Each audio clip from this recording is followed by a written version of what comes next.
Thank you. Good evening. My name is Corrie Long. I'm a very grateful and enthusiastic member of the Worldwide Fellowship of Al-Anon and Al-Ateen. I want to thank McHenry Soberfest and Nancy for calling and inviting me to do this. I was very excited about coming to Wisconsin to do it, but if I can't get on a plane and come to you guys, you can all come to me. That's fine. Thrilled to see that Aaron was on it too. Aaron and I have been not at a bunch of conferences together this year. We were all supposed to be together at a couple of places and we're not. So there you have that. And I want to apologize in advance to the signer because by the time this is done, she's probably going to have carpal tunnel. I will try and go slow, but it's not within my nature to do that. I should tell you, I arrived here on September 18th, 1998. If you're doing the math, that's slightly over 22 years ago. My home group is the First Things First Al-Anon family groups in Montgomery, Alabama, and we meet at 6:30 a.m. on Tuesday and Thursday morning.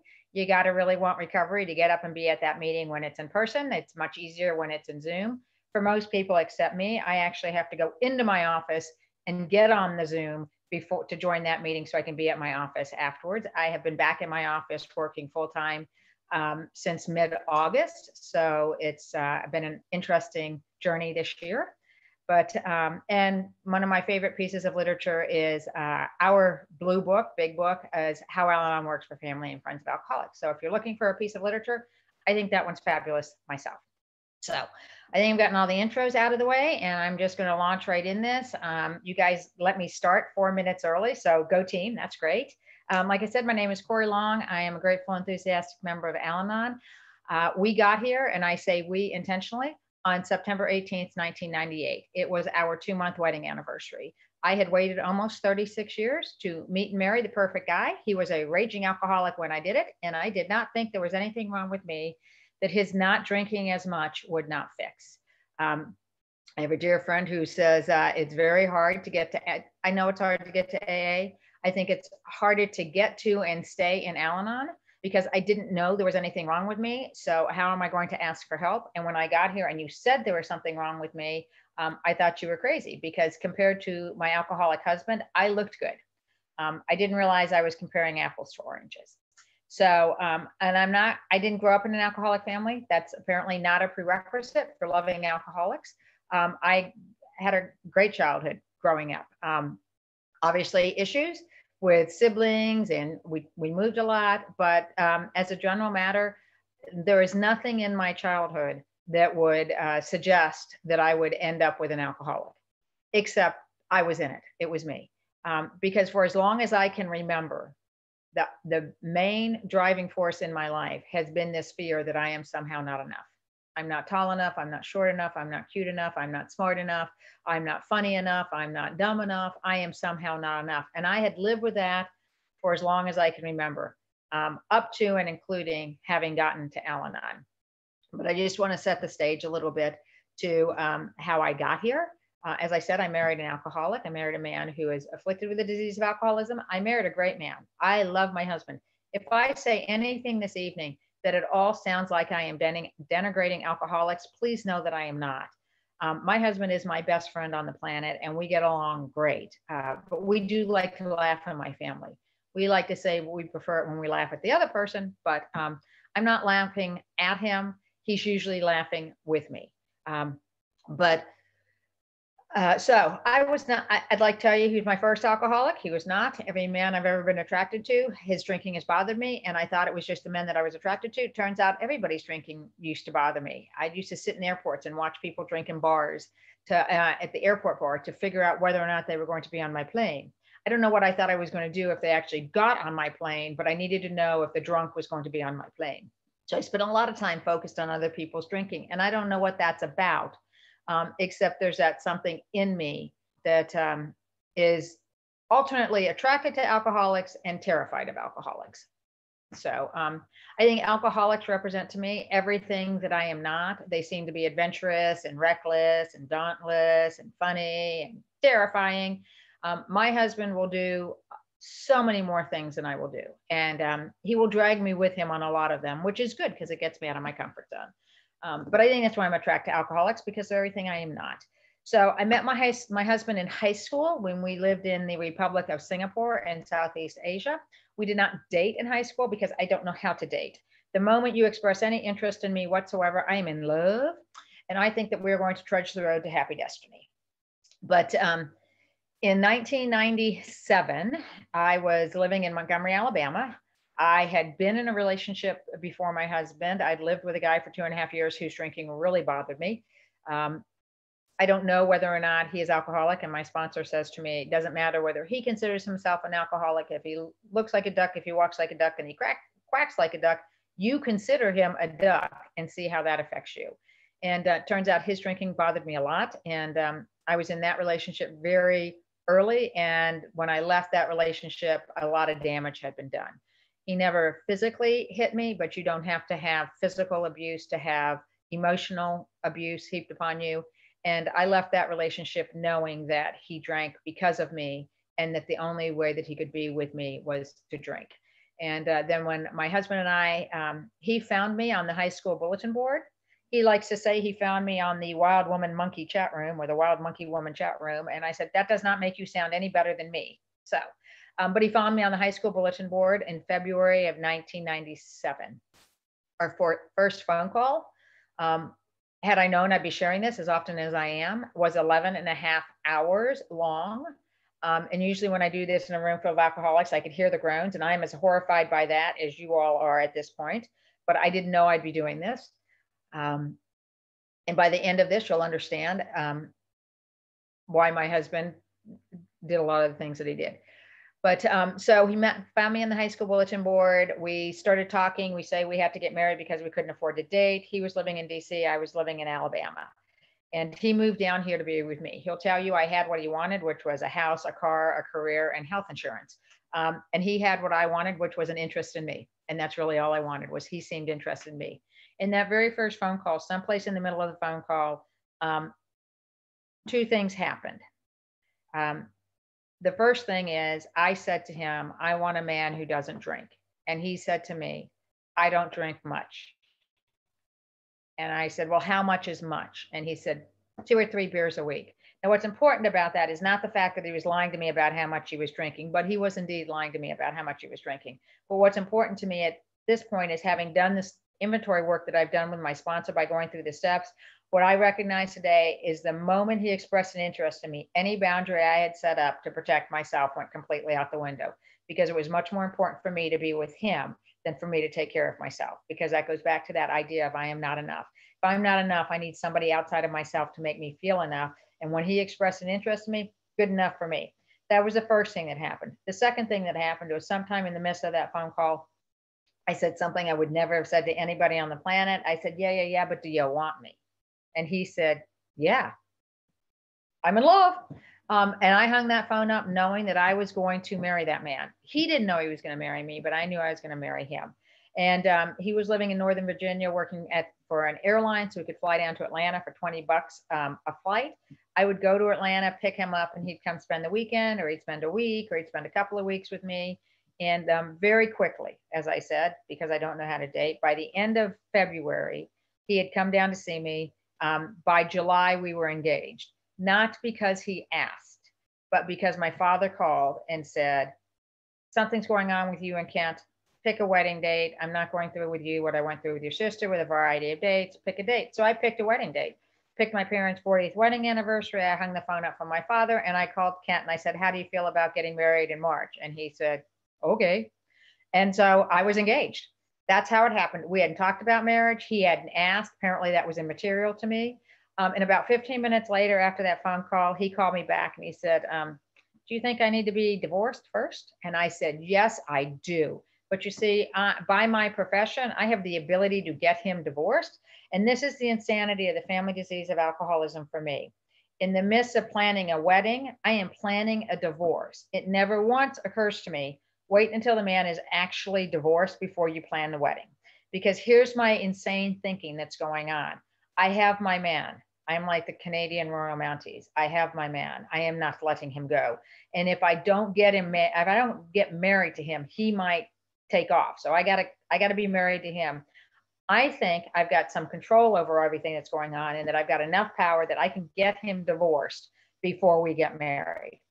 Now, I do believe that the God of my understanding took pity on me, because I am here to report that my husband's divorce from his first wife was final on February 18th, 1998. 1998. And we could have gotten married March 18th, 1998. Our actual first wedding date was set for March 29th, 1998. But what happened in the interim there was my father died of brain cancer unexpectedly. He had a 6-week diagnosis and died within 6 weeks. And we all knew we couldn't get married on my parents' 40th wedding anniversary. So he pushed the wedding back to July. But that was another example of how powerful I thought I was when I got to you. And so when we started working through the steps, when I started working through the steps with my sponsor, when we got to step 2, and they said, do you believe in a power greater than yourself? I said yes, but the reality is, and the way I acted was no. I believed in a power as great as myself, not greater than myself. And the way I was acting was, I believed that the higher power that I believed in at that time was responsible for the big things: world peace, world hunger, climate change, Middle East, all of that. I was responsible for anything I could get my grubby little hands on, which included my husband and anybody in my general vicinity. But that's the level of insanity I brought to you when I got here. So we didn't get married in March. We got married in July. And right before we got married, 2 things happened. And I'm going to tell you both of these stories as evidence of how profoundly and deeply I am by the family disease of alcoholism, and I don't even drink. So the first story is this. With the guy before my husband, before Kent, I had given him a credit card, because turns out I feel like I need to purchase your love. So I'm going to buy you with a credit card. And I'd given him the credit card, but I'm not stupid. And that did not end well for me. So when Kent and I got together, I did not give him the MasterCard, the gold MasterCard I'd given the other guy. I gave him the Citgo gas card, which is just a gas station card, because I thought, how much damage can he do with the gas card? I'd had that account for a number of years. In July, I did not get the bill. So instead of asking Kent about the bill, I immediately assumed that the Citgo gas card was trying to, in some way or another, screw me over, basically. So I called them and I said, where is my bill? And they said, well, have you moved? No, I have not moved. Why can't you get me my bill? And so, we're so sorry, we'll send you a new bill. It took 12 phone calls, 3 months, and my husband getting sober before I found out that the bill was coming to the house and that my husband was getting it. But it never occurred to me that he was getting the bill. And every time I didn't get the bill, I would call and scream at the people at Citgo, because, you see, I can't control what's going on in my house. So I'm going to attempt to control what's going on out there. One of my amends from my first inventory to today is to be kind and compassionate to service people, because I was not kind or compassionate to service people. So that's my insanity. I'm not thinking about anything except the way I think, what I think is happening. I'm not presuming goodwill. I'm presuming the worst of everybody. So that's happening in the 3 months before my husband gets sober. The other thing that happened is right before the wedding, my husband comes to me and he says, my parents don't know I drink. My husband was 36 when we married. I was 35 when we married. He said, my parents don't know I drink, which I thought was a little odd. He's 36 years old. Why don't your parents know you drink? And he said, it's a long story. You really don't need the details. And I said, okay, fine. That's not the insane part. The insane part is this. He said, so because my parents are coming for the wedding, we need to buy a refrigerator and put it in the bedroom so I can have beer in the bedroom. And I thought, that is a brilliant solution to this problem. And so we bought a refrigerator and put it in the bedroom so that he could have beer, so his parents would know that he was drinking. That sounds so bizarre now, but it's made perfect sense to me then. We got married in July. The week before my husband got sober, we went to a place about an hour and a half from here called Callaway Gardens to play putt-putt golf. I love to play putt-putt golf. I'm horrible at it, but I love to do it. And so we drove over. We got there at 10 o'clock in the morning. I know the big book, or Alcoholics Anonymous, talks about being restless, irritable, and discontent. We have friends in Canada who refer to it as itchy, bitchy, and twitchy. And I think that's a much better description of them and us. We weren't there 10 minutes before I just knew something was going on with my husband. I can't tell you what it was. I just knew something was going on with him. So I said to him, do we need to go? And he said, yes. And so as we were walking back to the car, I cannot tell you why I made this comment, but I did. I said, we need to stop and buy you beer for the ride home. And everything about my husband changed in that moment. Everything changed. And he said, no. And that's all he said. Okay. So I don't know what to do with that. So if I don't know what to do with it, I'm not going to do anything with it. I'm just going to set it aside. I will start by pretending it didn't happen, but very quickly, as a defense mechanism, as a survival skill, it's not I'm pretending anymore. It's completely gone. So we drove home that hour and a half. We never talked about that moment. We never talked for the rest of that day. We got up the next morning, and I acted as if nothing happened because I didn't remember anymore what had happened the day before. And my husband and I to date have never talked about that day. I've talked about it a lot in forums like this, but we've never talked about it because I don't know what's going on. I don't know what to say. I intuitively knew alcohol was involved, but I didn't know anything about alcoholism. I had stalked a guy in between the first guy I lived with in Kent, who was a sober member of Alcoholics Anonymous. He had 20 years sober. And we'd go to dinner and I'd say, have a glass of wine. And he'd say, I'm a sober member of Alcoholics Anonymous. I don't drink. And I would say, it's just wine. It's not drinking. I am an incredibly well-educated woman, but alcoholism makes me stupid. And I had no idea what he was talking about. So I knew alcohol had some role in what was going on, but I couldn't have told you what it was. So that happened on a Saturday. I acted as if nothing had happened on Sunday. By Thursday afternoon, I had to go to a professional obligation, and I left the house screaming like a crazy woman. I'm the one slamming the door. I'm the one screaming. My husband is sitting on the couch doing what my husband does, which is drinking beer.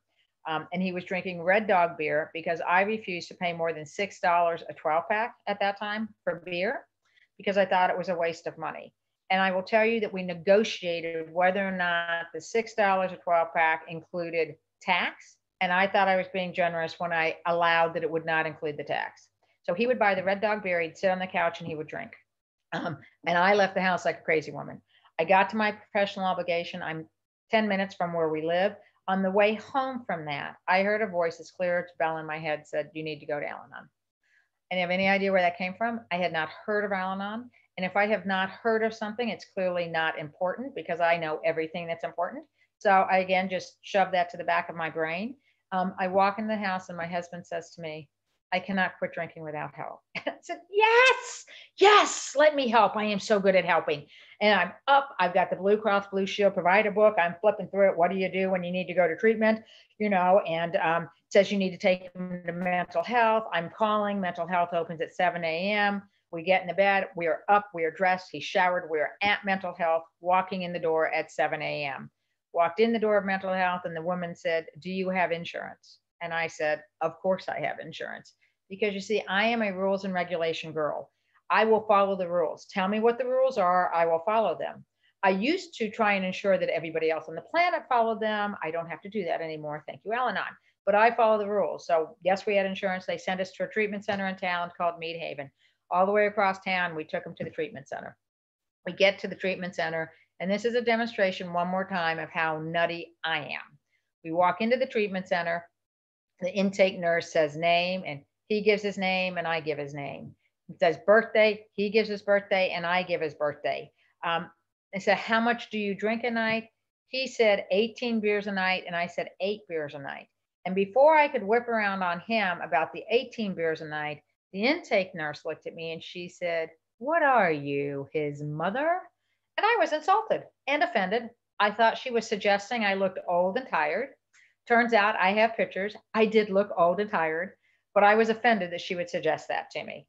And she kicked me out of the intake nurse, out of her office, down to the family counselor. And I walked into the family counselor's office. And I cannot tell you if this is what she said, because the family disease of alcoholism affects my hearing. And I don't always hear what's said. Oftentimes I hear things that are not said.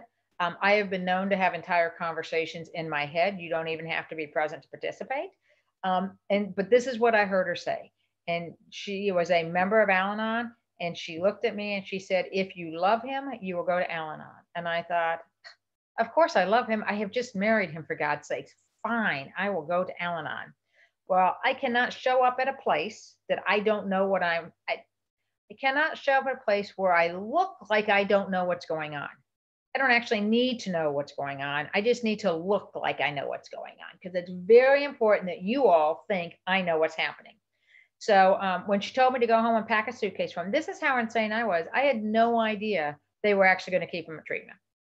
I used to say I didn't know what I thought they were going to do, but that's not true. Inventory work and work with my sponsor, I know exactly what I thought they were going to do now. I thought they were going to do what I had done a number of times, which was explain to him why he needed to not drink as much. That's what I thought they were going to do. Just explain it to him. He was going to hear it, and we were all going to go home, and all was going to be well. That is not what happened. What happened was they said, you need to pack him a bag. We're keeping him. I said, what? And they said, and you cannot see him tomorrow until you go to the Al-Anon meeting before family therapy. And I was like, what? So I can't show up at an Al-Anon meeting not knowing what it is. So I went home and I got online and I found an online Al-Anon meeting. It was not anything like this. It was all typing in. And I thought at that first meeting on September 18th, 1998, those people were so kind to me and they were so generous to me. Every single person in that meeting said, get to a meeting in person. And I thought it was because they cared. I know, and they probably did, but I can tell you today, I also know it's because I was interrupting every 3 seconds with questions. You know, why does he do what he does? Blah. But in order to see my husband the next day, I went to the Al-Anon meeting. So I walked into that Al-Anon meeting in person, and there were 3 little old ladies in that meeting. They were blue-haired, helmet hairs like you do in the South. And again, I cannot tell you what they said, but I can tell you what I heard. And they said, oh, honey, he'll drink again. They all drink again, but have hope. And I burst into tears because it was the dumbest thing I'd ever heard. What do you mean he's going to drink again? What do you mean have hope? I didn't hear anything about this was a program for me. I'm sure they said it. I just didn't hear it. I wasn't looking for a program for me. There wasn't anything wrong with me. I was looking to help him. But the one thing they did say that I heard was the answers are in the literature. Turns out I didn't have any idea what the questions were, but the answers were in the literature. So I purchased within a week every book that Al-Anon had published to date. And I carried them around in a canvas sack to every meeting that I went to because my answers were in the book. Turns out I had no idea what the questions were, and I was asking the wrong questions. The questions I was asking is, why does he do what he does? Why does he say what he says? Why does he spend the money that he spends? And the most important and unanswerable question of all is, why does he think the way that he thinks? But never once occurred to me to ask myself, why do I do the things I do? Why do I think the way that I think? Why do I say what I say? Why do I act the way that I act? None of that. Wasn't doing any of that because, again, it wasn't me, it was him. So I've got these meetings, I've got these books, I've gone to this meeting, my husband is in treatment. I just have to be supportive and kind and encouraging to him.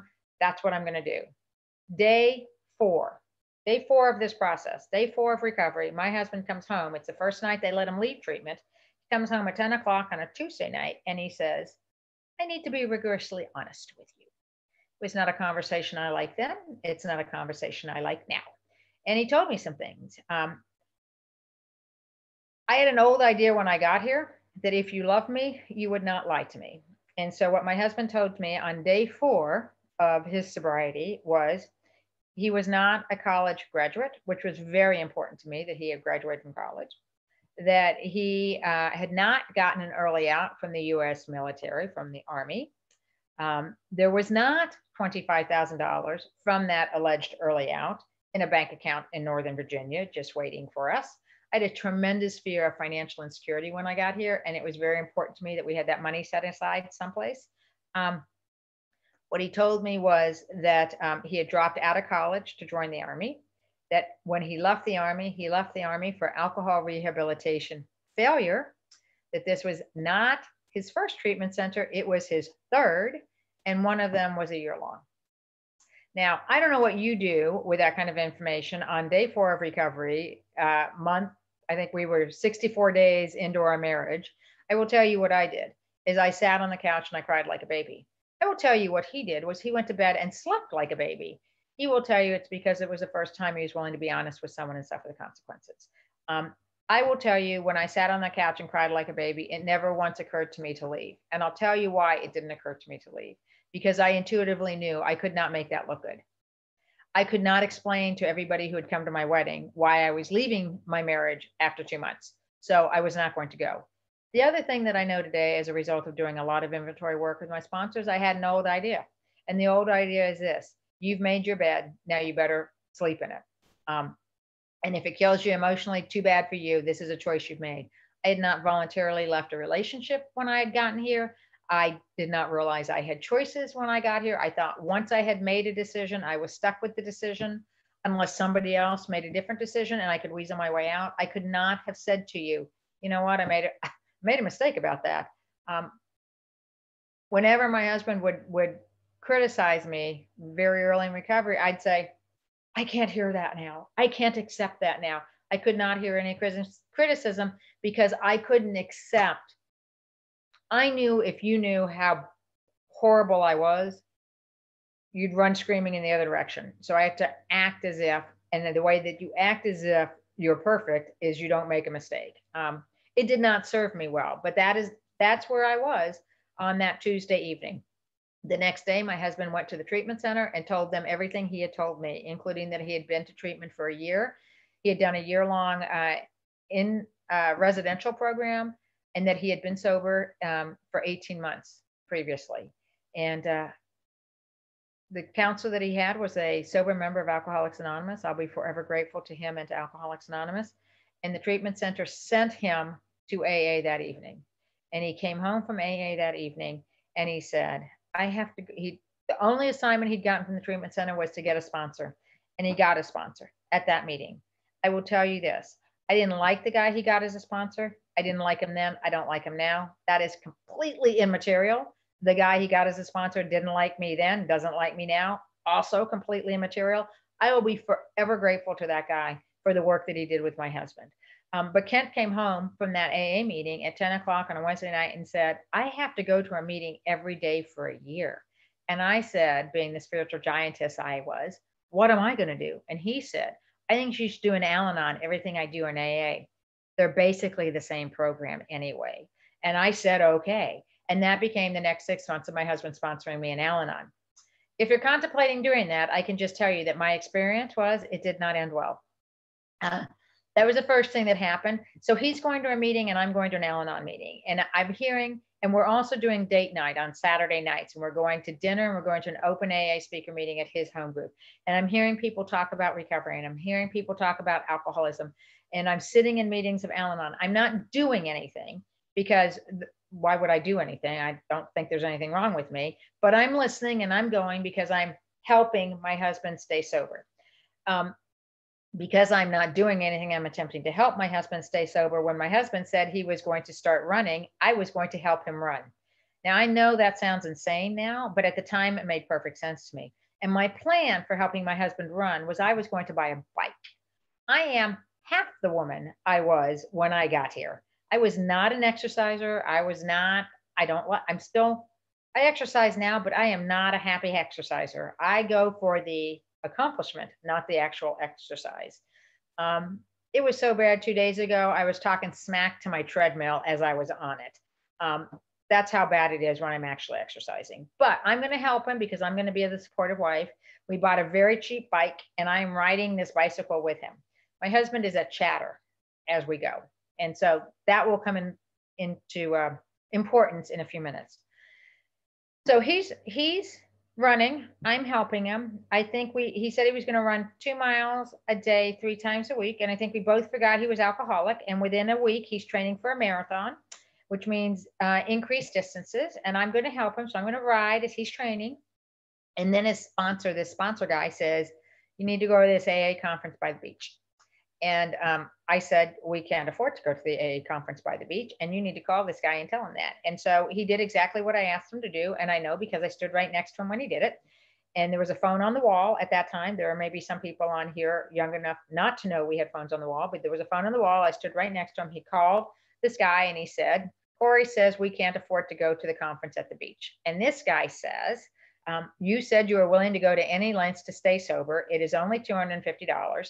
It's not going to break the bank. I'll see you at the beach. Click. And I thought, rude. God, what a rude man. And before I could say anything, What happened next was stunning. My husband turned around to me, and for the first time ever in our marriage, he stood up to me and he said, I love you and you're welcome to come with me, but I'm going with or without you to the conference at the beach. I'd love for you to come, but I'm going with or without you. And it would, like I said, it's the first time he had ever stood up to me. Every other time when he was drinking, anytime I said anything about where I wanted to go for a vacation, what I wanted to do on the weekend, he would do this. And I thought that meant we were on the same page. I know today what it meant was him going, please God, make her shut up. Please God, make her shut up. Please God, make her shut up. And I had some ideas when I got here about how we were going to spend my vacation, how we were going to spend my money, what we were going to do at my house. And I didn't know any of that until I did some inventory work with a sponsor. So my husband says he's going to this conference at the beach. There are going to be alcoholic women at the beach. I am convinced the alcoholic women are all going to be wearing tank tops and sitting on the boys' laps, and that one of them is going to steal my husband. So I cannot let him go to the beach by himself. So I'm going to go with him. And I get in the car and we drive down to this conference at the beach. Thing about the conference at the beach, and the reason why I absolutely love the tapers, the recorders, whatever you guys are called these days, I love them and I'm so grateful for them, is the only two speakers I remember hearing at that conference was the Al-Anon speaker was Mary Pearl and the AA speaker was Clancy. And the only way I can describe it for you is I was horrified, absolutely appalled that these people would get up full of a room full of strangers and tell these intimate details about their lives into a recording.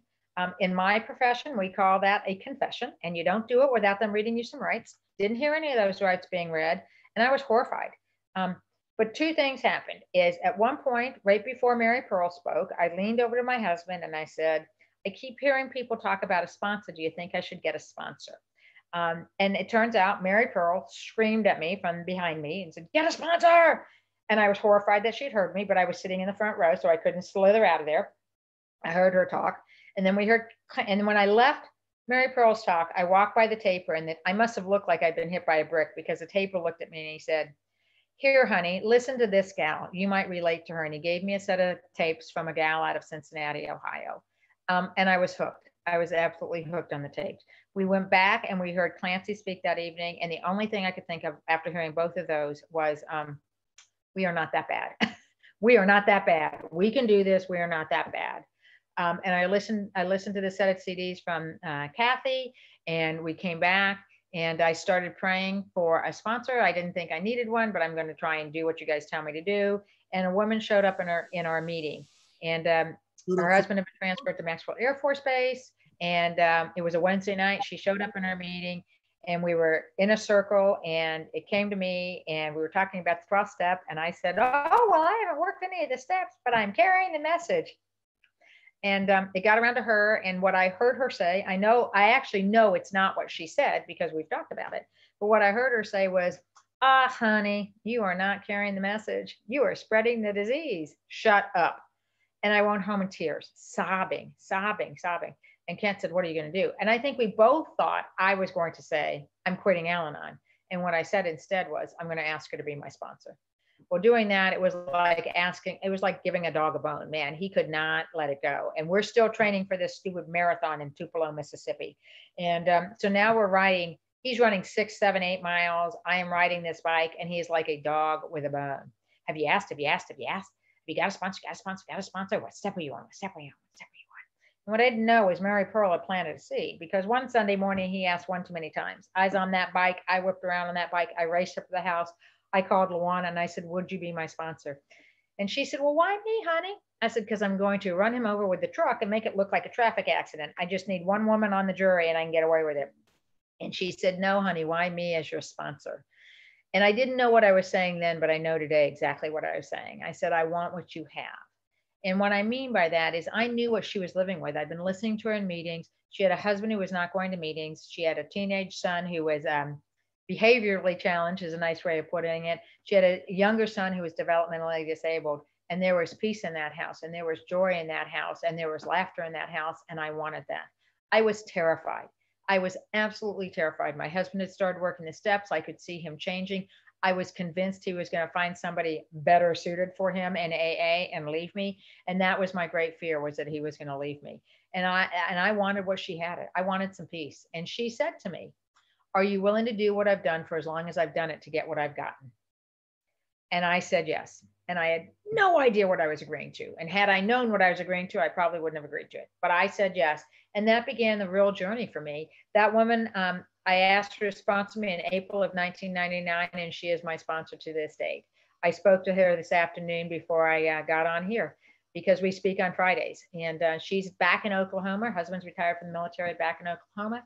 And I got to see her last year. I will not get to see her at all this year. I usually see her once a year, but she's had some health issues, and with COVID, they are quarantining in their house, and I am not going to be the one that possibly kills her. So I'm just not going to see her this year. But I asked LaWanda to be my sponsor, and she started taking me through the steps, and she got me involved in service work, and we're rocking and rolling in recovery. And I'm beginning to see some changes. My husband is changing. We're getting along. There is some laughter in the house, and it's great. We're having a great time. My husband goes back to school. I'm working full time. Very quickly into recovery, we ascertained that I could not have children.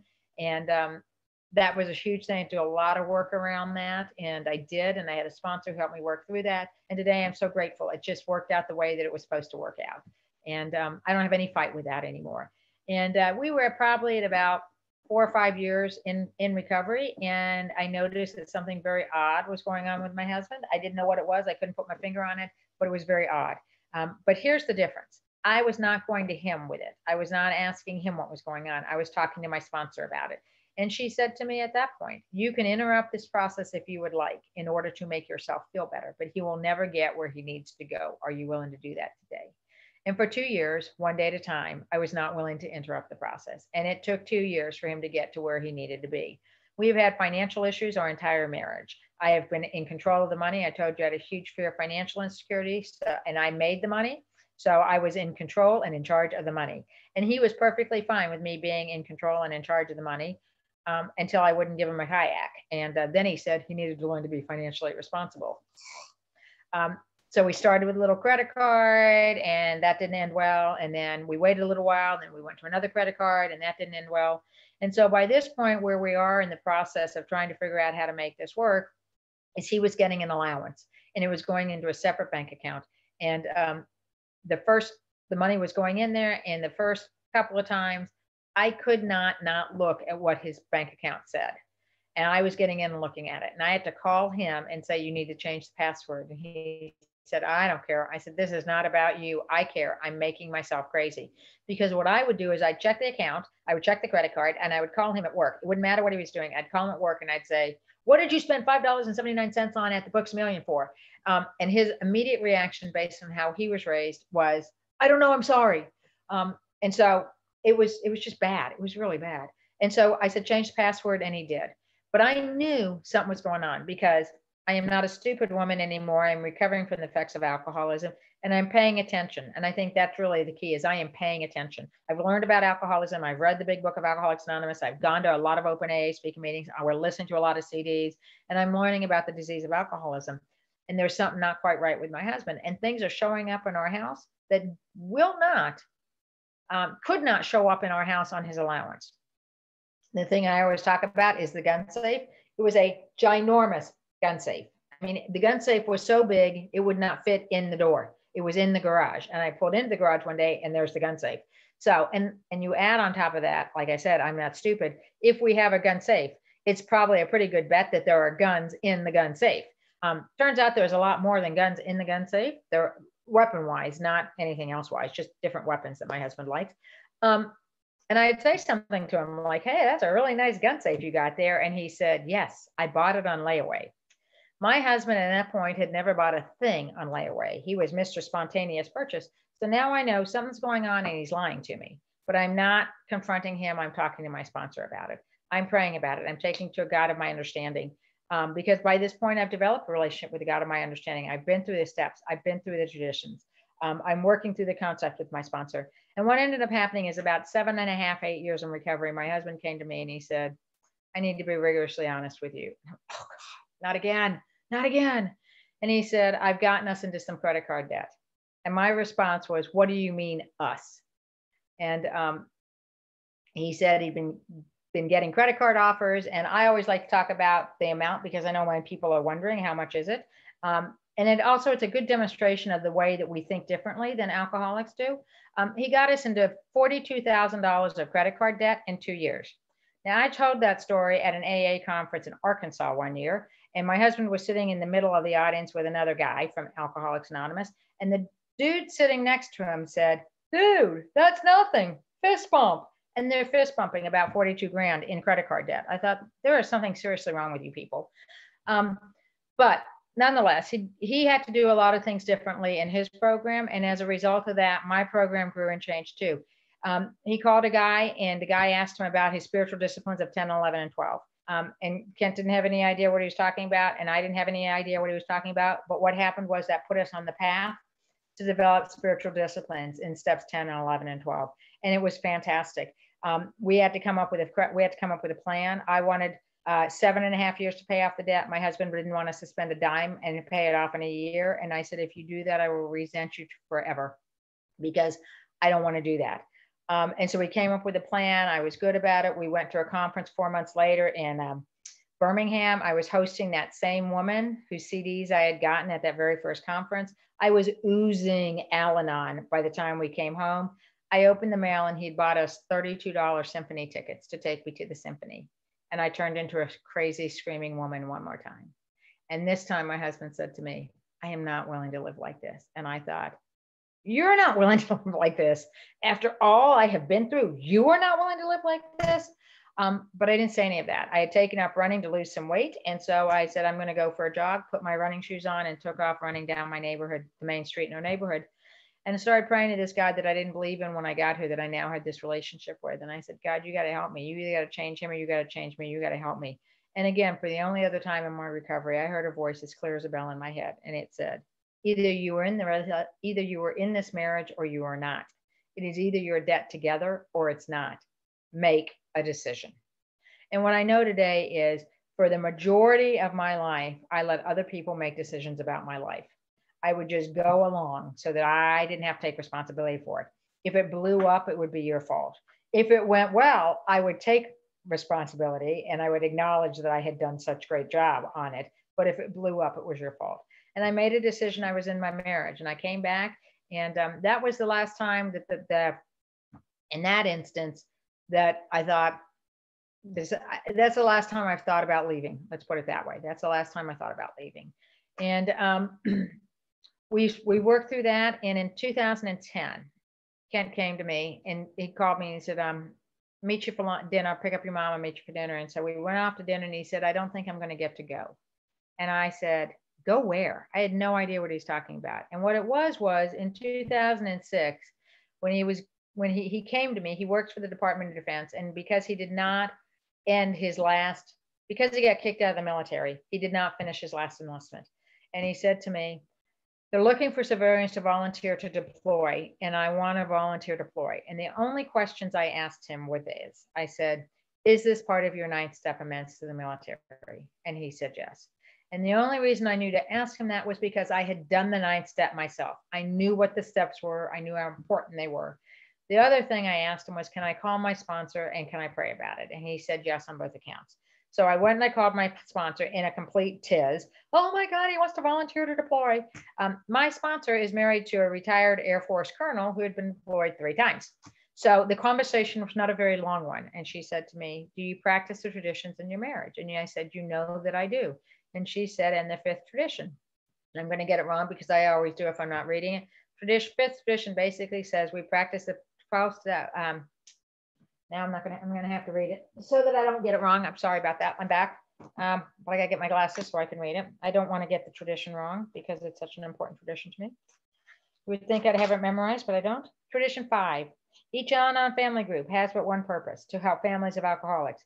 We do this by practicing the 12 steps of AA ourselves, by encouraging and understanding our alcoholic relatives, and by welcoming and giving comfort to families of alcoholics. And she said, well, if you're going to encourage and support your alcoholic relative, how can you possibly say no? And I said, well, when you put it that way, don't guess I can. Thanks. Love you. See you. Talk to you next week. Bye. Click. And so Kent started applying in 2006 to be deployed. What I didn't know, and because I had turned it over to God of my understanding, because I had prayed about it, and because I knew it was what he needed to do, I'd let go of it. What I didn't know was that he had not let go of it. And in 2010, in June of 2010, he called me up one Wednesday afternoon and said, hey, let's go to dinner. Picked my mom up, went to dinner. He said, I don't think I'm going to get to go. And I said, go where? He said, I don't think I'm going to get deployed. I'm going to get to be deployed. And I went, oh, honey, I'm so sorry for you. Doing that happy dance inside. This is one of those times Al-Anon says you just have to be willing. You don't actually have to do anything. Yay. That was on a Wednesday afternoon. On Monday afternoon, he called me while I was at my office and he said, hey, guess what? And I said, what? He said, I'm getting deployed. And I said, wow, because you all have taught me how to say, wow, really? And I said, wow, where are you going? He said, Djibouti. And I said, where? He said, Africa. And I said, wow, I'm at work. Let's talk about this later. Can I do it? Yeah, good. Click, hung up, immediately called my sponsor in a panic. And she gave me some very specific directions because my sponsor had been through 3 deployments.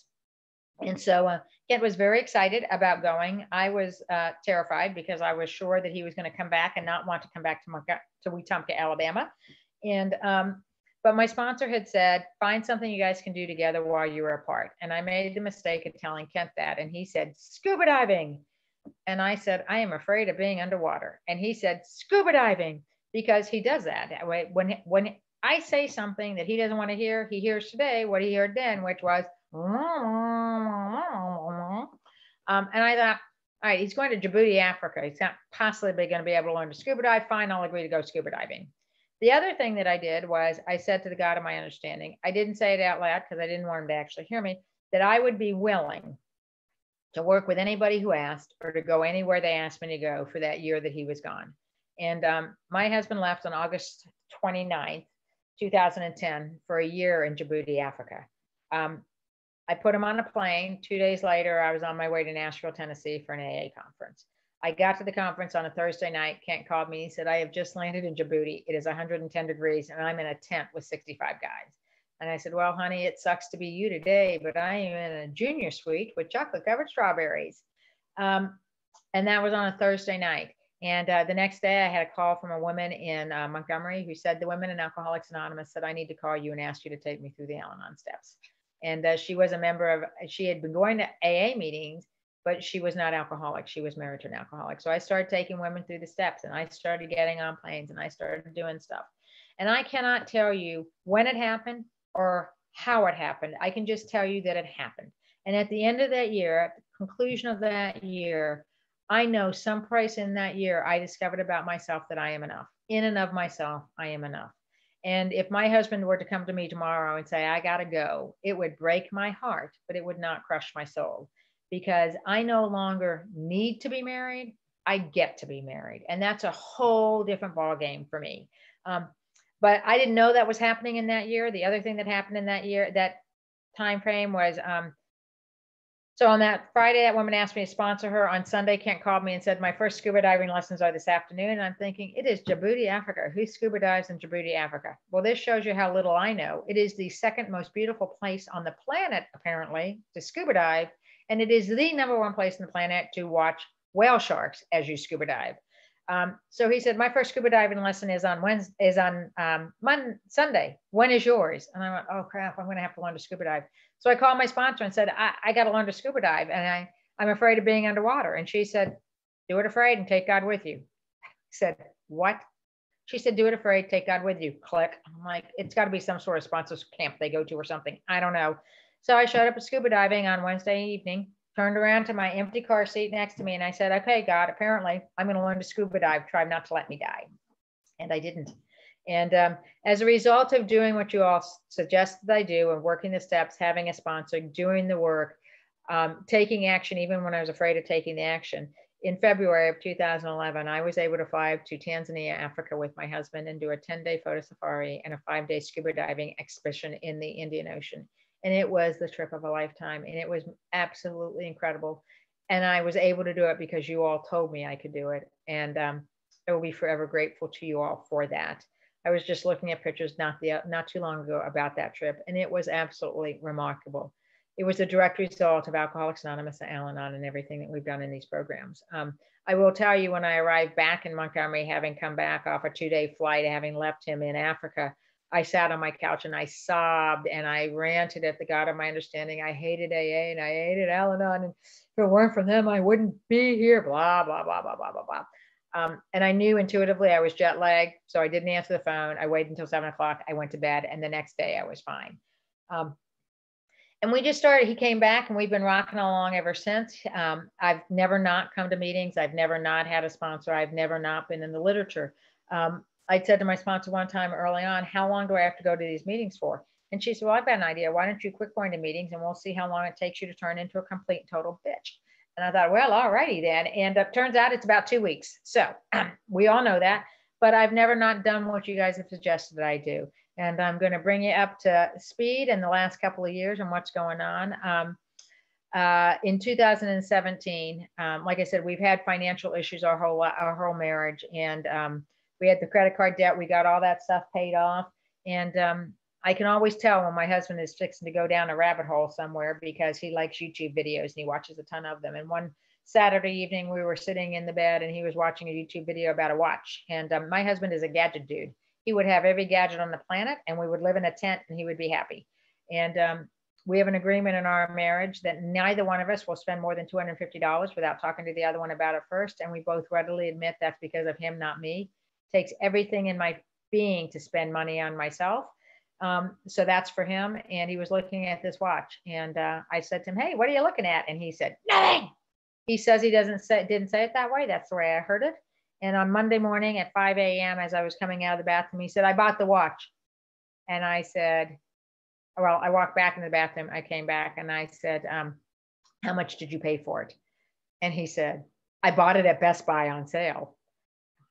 That is not an answer to my question. How much did you pay for it? And my husband then did this to me. I can't talk about that now. I have to go to work. And I thought, I'm going to have to kill him. I'm going to have to kill him. And so off he went to work. I picked the phone up. I called Luana, completely out of cycle, very early in the morning. And she said, what's going on? And I said, I just want to hit him in the head with a brick. Can I please just hit him in the head with a brick? And she said, we'll not get you the reaction or the response that you were looking for. And she gave me some more guidance and direction. And she said, you guys have been working through this issue with the finances through program, using the steps, doing inventory on it, prayer and meditation, but you keep coming back here. It's not working. Perhaps you need some outside help. And our literature says, if you need outside help, go get it. And so I went to work. I left work at noon. When my husband was drinking, I would get migraine headaches, so such that I would be in the bed at 4:45. I know today that that's how untreated alcoholism manifests in me, as I get migraines. That particular day, I came home at noon with a migraine, and he called me and he said, where are you? I said, I'm at home with a migraine.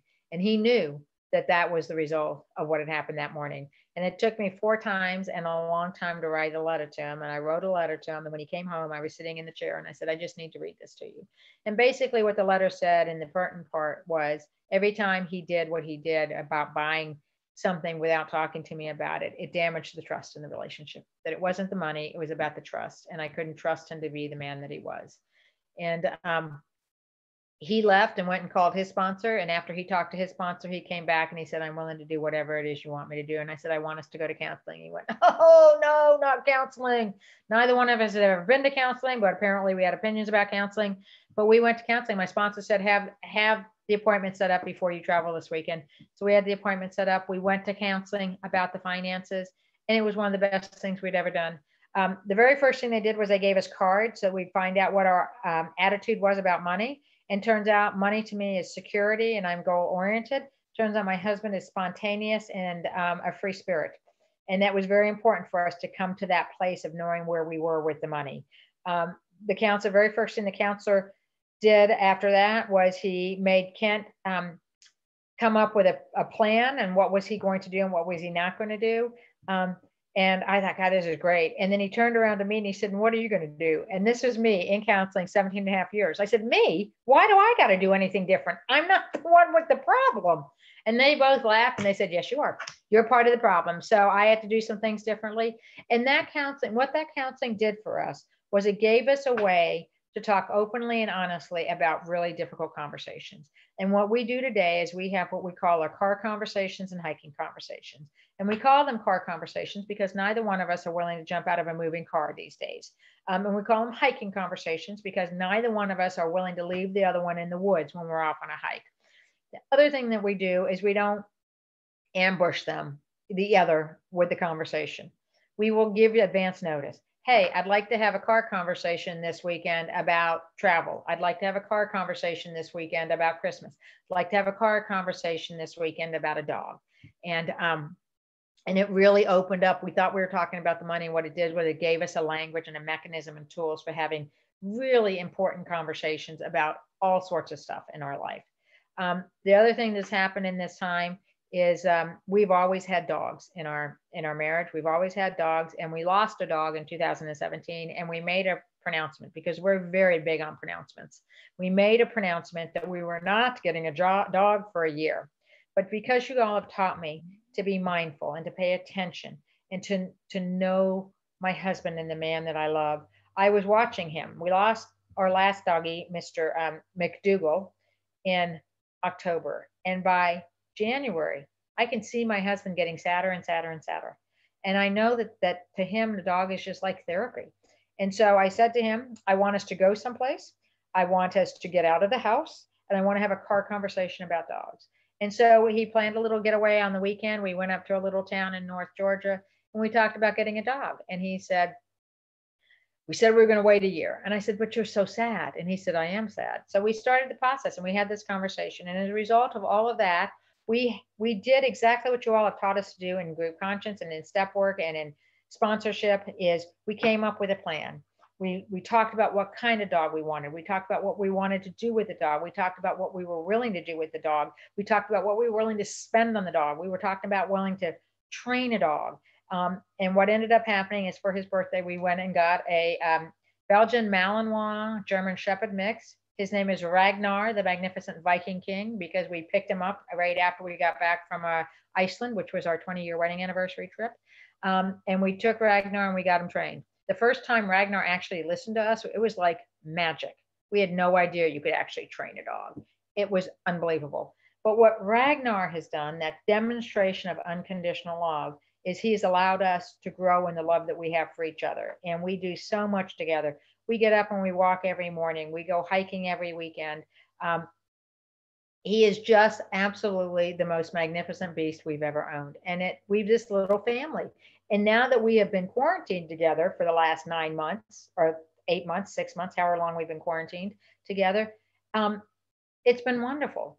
My husband and I have been given an opportunity that we're able to retire in 2022. And I had a little bit of hesitation about that. Would we be okay? Would we have stuff to do together? And as a result of the pandemic, where we spent all this time together, I don't have any qualms. We're going to have a blast in retirement. You know, he's taken up cooking. I've taken up being the cleanup girl from the cooking and eating his cooking. We do the hiking. We've done the running. We're doing the exercising. He's been home a lot more than I have been home. So he has gone through, we call it using our character defects for good and not evil. And as an alcoholic, he can be a tad obsessive about things. So he has done YouTube video upon YouTube video about all sorts of places we can travel to when we can actually travel. He's done all sorts of videos about what might look like if we wanted to take a cruise. He's done all sorts of videos about what it would look like if we got an RV. Done all this stuff, but it's us doing it together, and it's us having a life and just enjoying being in each other's company. And it's a direct result of everything that he has done in Alcoholics Anonymous and everything that I have done in Al-Anon, and I continue to do. I go to my home group on a regular meeting. We're meeting by Zoom, which means I leave my house at 5:30 on Tuesday mornings to be at my office to be able to Zoom into that meeting at 6:30. I sponsor a lot of women, and I am on the phone to somebody in this program every single day. I know they tell me, oh, you're so helpful to me, but they have been so tremendously helpful to me. I absolutely adore the women that I sponsor, and I sponsor one guy and I love him to death, to pieces. I'm doing stuff like this. I'm in the literature. I sponsor a gal who sponsors a gal who wanted to do a book study, and she wanted to do a book study on the intimacy. And so 5 of us, one is in Arizona, I am in Alabama, one is in New Jersey, one is in Pennsylvania, and one is in New York. And we meet once a month and we read the book together, and we're having a great time. I know this time has been incredibly difficult, but my sponsor has taught me to do gratitude and mindfulness and to pay attention to what's going on.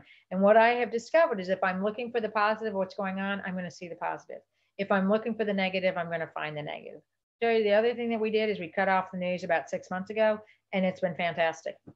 But we're having a great time. I'm having a great time. My life so far exceeds anything I ever could have imagined. We say here, keep coming back. I say stay with us long enough to develop a relationship with the God of your understanding that wants you to be happy, joyous, and free. Just like I know the relationship that I have with my higher power wants you to be happy, joyous, and free. I want to thank Nancy for the opportunity to speak. I know I'm supposed to give you guys a little bit of time if somebody wants. I don't know how they're doing the question thing. I know we need to quit at 7:45, and I am very much rules and regulations still. So for that, I thank you all, and it's so good to see you, Erin. I'll see you tomorrow too. I'm done. Thanks.